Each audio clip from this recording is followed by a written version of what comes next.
Mukama yeebazibwe abooluganda balamusizaako nnyo mu linnya lya Mukama waffe Yesu Kristo. Kansuubire nti yonna gye muli bulungi era kansuubirire ddala nti buli kimu kibatambulira ddala bulungi. Twagala okwebaza Katonda atukoze obulungi obutayogerekeka, atusanyusizza wiiki eno ate era atusobozesezza okusiiba ku lw'eggwanga lyaffe Uganda, okulaba nga buli kimu kitambulira ddala bulungi. Njagala okuzzaamu amaanyi nti yonna gy'osinzira okulabika nga owuliriza era ng'otulaba, Mukama agenda kubeera nga akusanyusa, Mukama tagenda kuleka kyekimu. Njagala era okujjukiza nti omwaka guno 2021 mwaka gwa kuddizibwa. Ebyo byonna omulabe bye yakubbako, ebyo byonna omubi bye yakunyagako, kye kiseera Katonda agambye omwaka guno agenda kubeera nga abikuddiza. Nsanyuse nnyo nnyini ddala okubeera nga mbeerako naawe wano era okubeera nga njogerako gy'oli. Ekyo nno kya muwendo era nzikiririza ddala nti obulamu bwaffe ffenna tebugenda kubeera nga busigala kyekimu. Mukwano gwange, yonna gy'osinzira okulabika nga otulaba era ng'otuwuliriza, njagala nkuzzeemu essuubi nti newankubadde ebintu bifaanana nga bwe bifaanana, newankubadde embeera efaanana nga bw'efaanana, naye Katonda mwesigwa era agenda kubeera nga akuyambira ddala, agenda kubeera nga akununulira ddala. Ekyo ekinnya ky'olimu Katonda agenda kikuggyamu, obwo obulumi bw'olimu Katonda agenda bukuyisaamu. Eyo embeera gy'oyitamu, mukwano gwange, nkuzzaamu amaanyi tigumira ku Mukama, weekwate Mukama, tokoowa kwogera na Katonda. Engeri yokka gye tuyinza okubeera nga twogeramu ne Katonda kwe kusaba. Okusaba lwe lulimi Katonda lw'awulira. Bw'otasaba waliwo ekikusaba. Ate twegendereze, tetusaba olw'okuba tutidde, tusabe nga empisa yaffe nti kiri muffe mu musaayi, mpisa yaffe ng'abaana ba Katonda okuwuliziganyako n'ekitaffe ali mu ggulu. Bayibuli etugamba mu Basesalonika ekisooka 5:17 nti musabenga obutayosa. Ayongerayo mu lunyiriri olw'18 nti mu buli kintu kyonna mwebaze Mukama. In all circumstances, in any circumstances, give thanks unto the Lord. Mukwano gwange ali eyawuliriza, tokoowa kusaba, tokoowa kwegayirira. Saba, osabe era osabe, kubanga okusaba y'engeri yokka gye tusobola okubeera nga tuwulira oba tuwuliziganyamu ne Katonda oba nga twogeramuko ne Katonda. Haleluya! Mukwano gwange, yonna gy'osinzira okulabika nga otulaba era nga otuwuliriza, message eno njagadde etuuke gy'oli era njagala tubeere nga tudduka mu kitabo kya Katonda oba omuli obubaka bwa Katonda, ekitabo ekirungi ekisinga ebitabo byonna, ekitabo ekya Bible oba Bayibuli mu lulimi olwaffe Oluganda. Tugenda kubeera nga tudduka mu ssuula ey'okubiri mu kitabo kya Yoweeri, essuula ya 2, olunyiriri okuva ku 25 paka ku lunyiriri olwa 27 wenjagala tubeere nga tutunula olunaku luno olwaleero. Yonna gy'oli gy'osinzira okulabika nga owuliriza, njagala okwebaza. Weebale kugoberera, weebale kulaba, weebale commentinga, weebale kusharinga. Ekyo nsaba Mukama akikubalire. Nga bwe nkugambye nti omwaka guno 2021 mwaka gwa kuddizibwa, mwaka gwa kukomezebwawo ebyo byonna omulabe bye yatunyagako. Haleluya! Ebyo byonna omulabe bye yatunyagako tugenda kubeera nga tubifuna ate nga biri doubled. Mukama yeebazibwe. So toggwamu maanyi, tokeŋŋentererwa. Katonda mwesigwa, akumanyi, by'oyitamu abiraba. Wakyaliwo essuubi mukwano gwange, newankubadde omulaba agezaako okulimbalimba newankubadde omulaba agezaako okusumbuwa newankubadde embeera egezaako okutabuka, toggwa mu maanyi. Katonda ali ku luuyi lwo. Bayibuli etugamba mu Baluumi essula ya 8:31 nti bw'aba ku lwaffe omulabe waffe y'ani? Ate era ayongera n'agamba mu Baluumi 8:28 nti byonna bikola olw'obulungi. Mukama yeebazibwe. So toggwamu maanyi olw'ebyo by'oyitamu, toggwamu maanyi olw'ebyo byebikukoyeseza, wabula tunuulira butunuulizi Katonda, ogenda kulaba amaanyi ge. Katubeere nga tudduka mu kitabo kya Yoweeri essula eno ey'okubiri olunyiriri lwa 25 paka ku lunyiriri olwa 27 mu linnya erya Yesu Kristo omwana wa Katonda abeera omulamu. Agamba bw'ati: era ndibaddiza emyaka enzige gye yalya, kalusejjera n'akacyaka n'akawuka eggye lyange eringi lye nagaba okubatabaala. Olwa 26 kale munaalyanga bingi nnyo ne mukkuta ne mutendereza erinnya lya Mukama Katonda wammwe eyabakola eby'ekitalo, n'abantu bange tebalikwatibwa nsonyi ennaku zonna. Era mulimanya nga ndi wakati mu Isirayiri era nga ndi Mukama Katonda wammwe, so tewali mulala, n'abantu bange tebalikwatibwa nsonyi. Katusabe. Mukama, twagala okwebaza olw'ekigambo kyo, twagala okwebaza olw'okwagala kwo. Oli Katonda omunene, oli Katonda ow'amaanyi, oli Katonda nantameggwa, oli Katonda ayinza byonna. Taata, labanga tugenda okugabana ku kigambo kyo, tusaba oweereza omwoyo w'omutukuvu, omwoyo w'omusomesa, omwoyo abikkula ebyama by'eggulu. Taata omulungi omwesigwa, tubeere nga tuyiga era nga tutegeera nga tumanya ensonga zino mu Kristo Yesu omwana wa Katonda omulamu. Taata omulungi omwesigwa, leka nveewo ggwe olabisibwe mu maanyi ag'omwoyo mutukuvu. Mwensabidde era ninneebaza.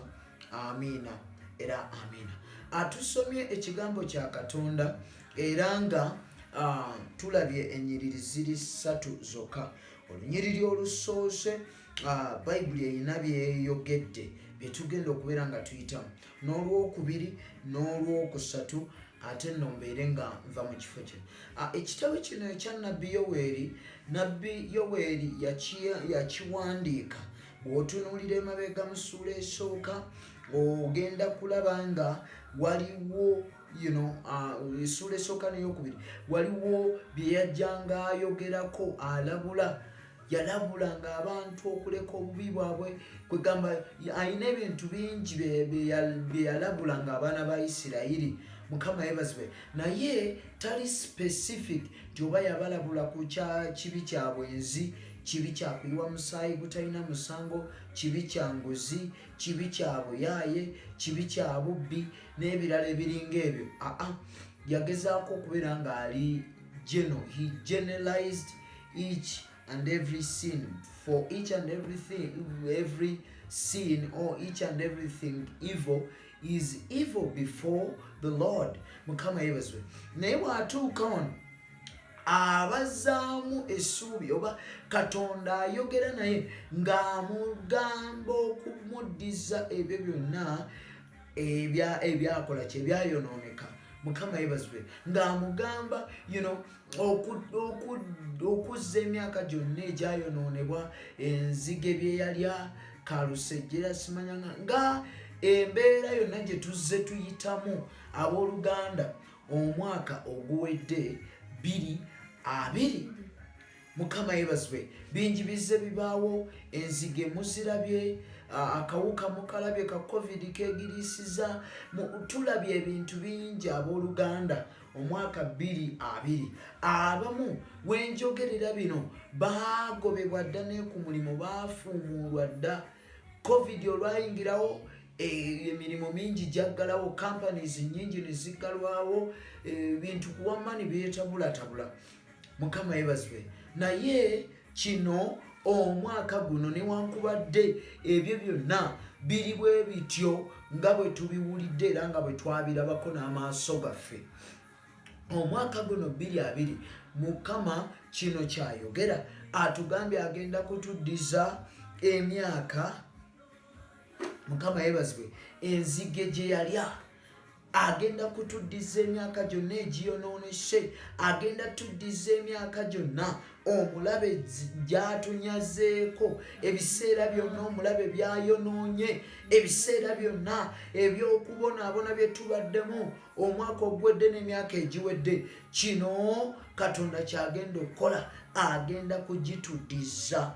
Tweyagale tugisanyukiremu mu linnya erya Yesu Kristo, omwana wa Katonda abeera omulamu. Tagenda kukoma, agambye nti byonna n'akawuka bye kaalya, enzige, kalusejera n'akacaaka, byonna ebyakubbibwako omulabe byonna bye yakunyagako, oba bufumbo bwo oba baana bo nga wafumbirwa kati myaka kumpi ogenda mu 3, 4, 5, 10 nga tolabanga ku baana, batandise n'okuvuma nti ojuza bujuza tooyi, oli kigumba. Mukwano gwange, kino Katonda kyayogera eri obulamu bwo, agenda kukuddizaawo emyaka gyonna enzige gye yalya n'ebintu byonna akawuka bye kayonoona. Mukama yeebazibwe. Guyinza okuba nga mulimo gwo nga wenjogerera bino wali olina omulimo ng'osasulwa bulungi, ng'ebintu bitambula bulungi, naye nga wenjogerera bino mukwano gwange gw'okaaba gw'okomba. Oyinza okuba nga wali olina emikwano nga gikugasa, nga gya muwendo nnyo mu bulamu bwo, nga giri so affectionate.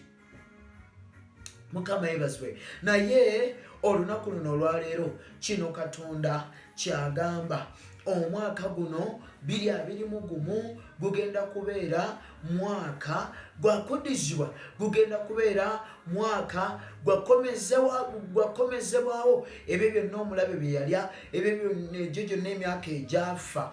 Mukwano gwange, Katonda agenda kubeera ng'agikuddiza. Katonda agenda kubeera ng'akuddiza ebyo byonna omulabe byabadde yakubbako, oba ssanyu lyo mu bufumbo, oba baana bo, oba ssente zo, oba mirimo gyo, oba ideas ze ennungi.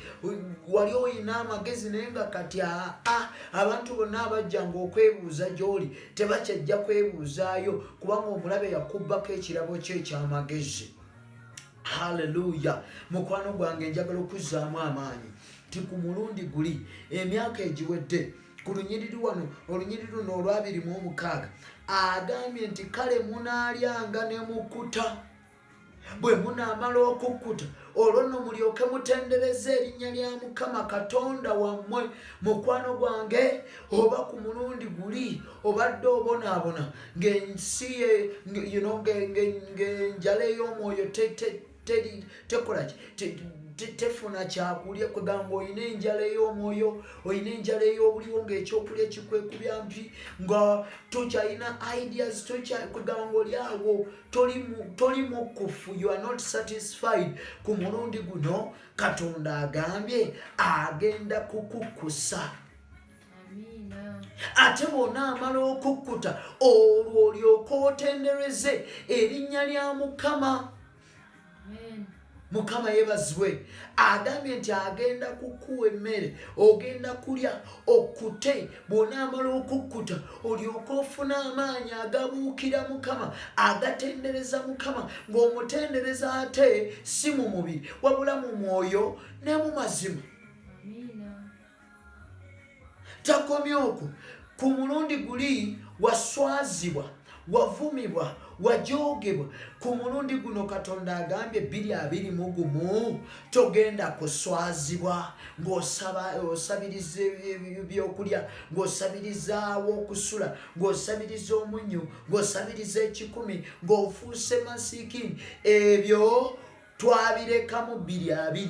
Omwaka guno Katonda agambye agenda kukukusa otendereza erinnya lye era togenda kuddamu kuswazibwa.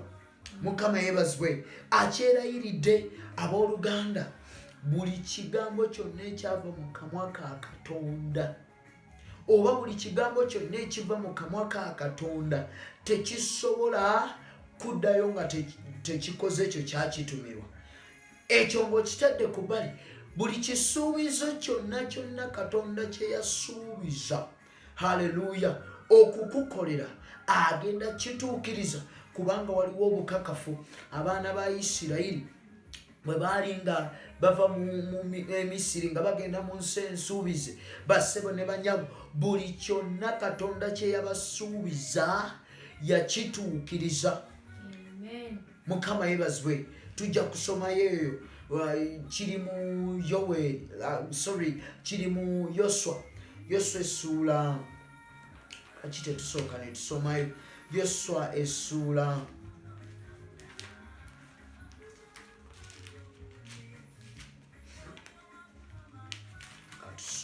katusomeyo oliwa Yoswa. Weebale kulaba, weebale kuwuliriza. Nsaba Omukama Katonda enjiri eno akuyambe mu bulamu bwe, kukolemu omulimu, osobole okubeera omusajja n'omukazi ow'amaanyi mu linnya erya Yesu Kristo, omwana wa Katonda abeera omulamu. Yoswa ndowooza 21. Yes, Yoswa 21 olunyiriri 45 wagamba bwe bati, tewali kigambo ekitaatuuka mu birungi byonna Mukama bye yagamba ennyumba ya Isirayiri, byonna byatuukirira.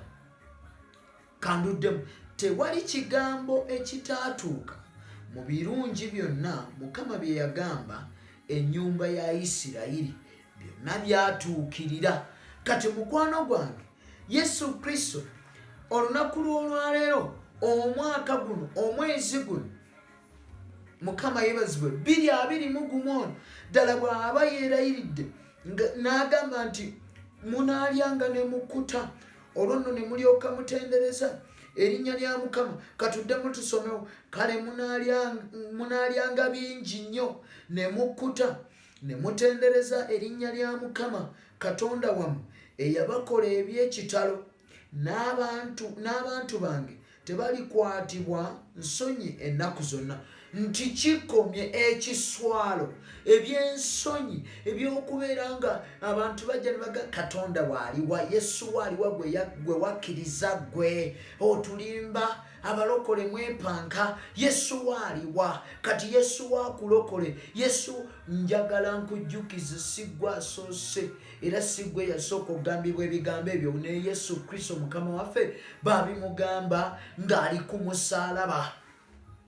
Naye agambye nti nga naye bwe yatugendera ku musaalaba, ekiswalo n'akireka ku musaalaba, n'akkiriza aswale ffe tuleme okuswala. Omwaka guno 2021 tetugenda kuddamu kuswazibwa. Njagala okuzzaamu amaanyi, ddamu amaanyi leero. Tokowa kusaba, tokowa kwogera ne Katonda. Essala lwe lulimi lwokka Katonda lwawulira. Ate bw'onaasabira mu kigambo kino ogenda kulaba omukono gwa Katonda ogw'amaanyi, ogenda kulaba Katonda ow'amaanyi ng'akola emirimu eminene mu bulamu bwo. He is the God of impossibles.